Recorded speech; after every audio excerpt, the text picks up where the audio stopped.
All right, Andy, let's talk a little bit about wildflowers. Oh, great. It's one of my favorite things. I could tell. I see you brought us some here to look at today. Yeah, I did, and also wanted to talk about it a bit. Sure, sure. At Lichterman Nature Center, our mission focuses on interpretation of native wildlife. Okay. And we do a lot of interpretation on butterflies, particularly monarchs, and I think every garden should have some milkweed in it. Nice. But we cover that all the time. So today I wanted to talk to you about sturdy, reliable plants for our area. Okay. That are good for the garden, for the birds, the bees, and just for their beauty. Okay. So these are native? These are native plants. Native plants are plants that were, well, there's a million different definitions. I'm sure. And you really can get stuck in the mud if you just, just fight over it. But most people say plants that were here before European colonization. Okay, I've heard that. Okay. But, some have naturalized, Queen Anne's lace and that sort of stuff. But a lot of native plants, a lot of native insects only eat, and by eat I mean talk about eating the leaves of native plants. So they're very important in the environment for bugs and such. Also, well, a lot of like hummingbirds and bees and butterflies will get nectar from almost any plant, anything that's blooming, and all that sort of stuff. But if you want to have butterflies and even beetles, it's all important for biodiversity, you really need a variety of different native plants. Okay. Unfortunately, native plants have been oversold. Just because they grow in this area doesn't mean they may or may not be a good choice for your backyard. Okay, that's a good point. Some plants are easier to grow than others, and so I want to talk about three of my favorite plants in regards to how to grow them with minimal muss and fuss, and how to grow more of them. Okay. So the first plant I want to talk about blooms in early spring. There are variations every season. Some things bloom early, middle, and late. And the plants we're going to talk about always bloom in the same sequence, but if we have an early spring, they may bloom earlier than later times. Okay. But it's one of my favorites called Baptisia. Right. Well, I call it Baptisia, but the common name, although that's not that common, is false wild blue indigo. Okay. Indigo was a plant they used for dye to dye blue jeans and such. It's a legume. I mean, it's part of the pea family. Right. They have remarkable seed pods. They do. That's impressive. They're green now. They'll eventually turn black if they last long enough for the birds to eat them. If you open them up, and I don't know if they can see that on camera, but you can see all little baby peas, and as the season goes on and they mature, they'll be almost as big as English peas that you get at the grocery store. Wow. I don't know if they're edible, but they're really pretty that way. But if you don't want them to reseed, which they will, you can simply clip the seeds off. Baptisia also has a real pretty color. It's kind of a blue-green. Yeah, I liked it. I like it. And if you grow it in full sun, it's a sturdy plant and doesn't need staking. But if you cut it back by a third after it blooms, and you'll probably get a lot of these off if you cut off by a third, it makes a nice round blue-green shrub that stands up without staking the entire season. Okay. Okay. And I say, after it blooms and such, but you can cut this back. It makes a nice shrub, so it gives you early spring pretty blue blooms. Later on, you'll have the green seed pods. They'll turn to black, and you'll have a blue-green shrub. Right now in Memphis, there's another form of Baptisia. It's another species, Baptisia Elba, that's white indigo. Okay. It's not quite as bushy, but it has spectacular tall white blooms. The second one, and this one is blooming right now, and what's not to like about this, but purple coneflower. Yeah, those are beautiful. Yeah, the scientific name is Echinacea Purpurea, and what's not to like about it? Man. It's just beautiful. It's got purple leaves, yellow seed head that turns black. The parts of the plants have medicinal uses. In fact, you go to the health food store. You can buy all sorts of echinacea type supplements. I believe they're good for colds and other things.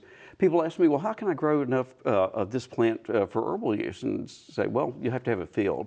If you're looking for medicinal plants and like that, your backyard is probably not big enough. And so wow. Yeah, but the seed heads are just also good bird food.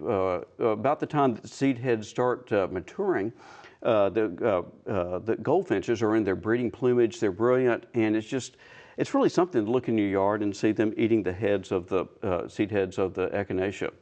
I clipped this off. This is going to have lateral blooms coming off. Okay. You can do fun things with echinacea as far as pruning. Like if it's blooming purple and you got something next to it you think looks terrible, well, you can clip it back in middle of May, and it will delay the blooming, and and sometimes it'll even bloom more. It will encourage both lateral and basal growth on the plant. Oh, neat. Okay. So it gives you different effects. Also, if you've got it like Baptisia, if you have it in full sun, it's going to stand upright unless you have a wind or something. But if you do pruning at various points, you can give a sturdier plant that doesn't need staking. Okay. Nice. The last plant is New England Aster. It's for fall bloom.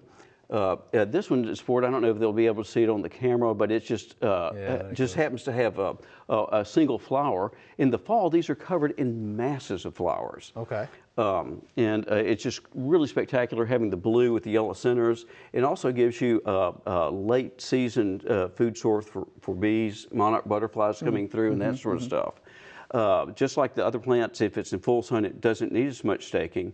But during the year, and I typically cut this off, guess what, at July 4th, but I'll go back and clip back so the tops include to make bushier, smaller plants. Okay.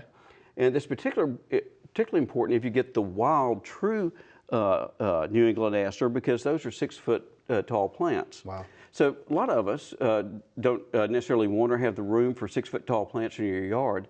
And so you buy named cultivars, cultivated variety that have been bred for more profuse flowering and shorter stature. This particular cultivar, we call it Lichterman Mystery. And it's mystery. Yeah, okay. Actually, about 10 or 15 years ago, a volunteer gave us a start of this plant, and we know it's New England Aster. We know it's a cultivar, but we don't know which one, so we just call it the Lichterman Mystery. But most reputable garden centers have named cultivars, and like I said, the big advantage of the named cultivars is that they stay lower, and they're bred specifically for bright, intense colors and a low mounding habit. Wow. With the Echinacea and the Baptisia, they both reseed in your garden. If you save the seeds, you'll want to read online about scarification. Yeah. Wildflowers, like I said, just because you can grow them in your yard don't mean that they want to. Sometimes it's harder than you think. Okay. But there's a couple of easy steps, like with Echinacea, about storing them in wet sand in the refrigerator. These sort of things that you can read about online for both Baptisia and Echinacea if you collect the seeds to grow later. My technique is less formal. Particularly the Echinacea has like a 200% germination rate. Not really, of course, but every seed that the birds don't eat seems to germinate. Oh, okay. And so That's pretty good, though. So with the Baptisia and Echinacea, I'm just about running out of friends to share them with. Wow. Okay. So what I've done, I dig them up. We sell them in our annual plant sale. Yes. But it's if you like them. But if you cut these back before they go to seed, that reduces the seed counts. Okay. The asters reproduce differently, particularly named cultivars. Named cultivars are crossbreeds of different types of plants. And so the seeds, although I don't think there's a particularly high germination rate for asters, but they may not come true from seed, but they grow through your garden. You've got to be prepared to kind of keep the aster in bounds after it fills out the space you want it to, which is easily done. But you propagate the asters by root division. Root division. Yeah, you just basically look at a plant and you cut off chunks that you want, you move them elsewhere. Sometimes in groups of plants you have the middle of it kind of starts failing on you, and so it's really easy to rearrange their tough plants. I do recommend doing that work in spring, certainly well before 4th of July. Well before the 4th. Yeah, I was waiting for exactly. you to say that. Andy, we appreciate that information about wildflowers, and I can tell these are your favorites. Oh, they are. I have all these plants are in my yard blooming their heads off right now. All right, well, thank you much. Thanks for watching the video. I hope you enjoyed it. To find out more information on this topic, just click on the familyplotgarden.com link in the description.